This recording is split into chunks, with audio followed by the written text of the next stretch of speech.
בואו ננסה להבין מה זה מזלג או טקטיקת מזלג. כל דברים שקשורים בלאכול כלים, ליצור מזלגות ודברים כאלה נקרא טקטיקה בשחמט. בואו נלמד על המזלג שהוא חלק מהטקטיקה בשחמט. אז מזלג זה כאשר כלי שלנו יכול לעשות מהלך ולתקוף שני כלים בבת אחת.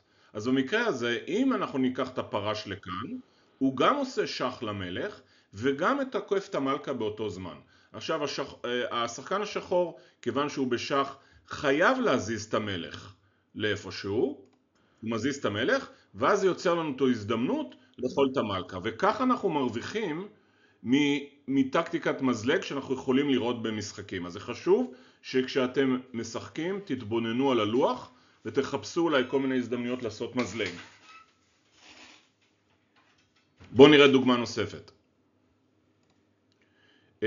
פה אנחנו רואים שהצריח השחור והמלך השחור אפשר לעשות להם מזלג.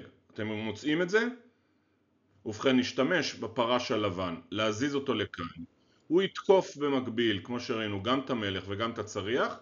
המלך חייב לזוז, ועכשיו אנחנו נהנים מהעובדה שהפרש תקף גם את הצריח והוא יכול לאכול את הצריח.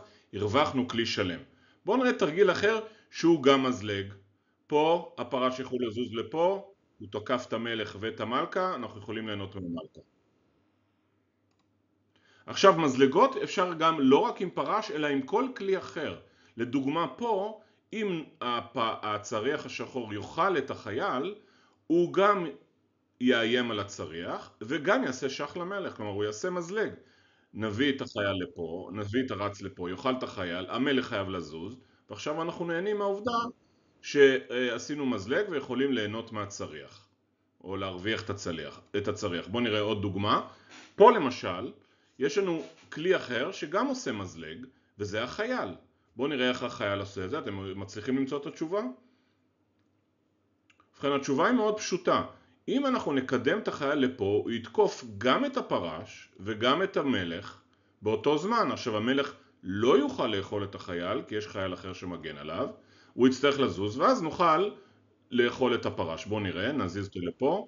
המלך חייב לזוז.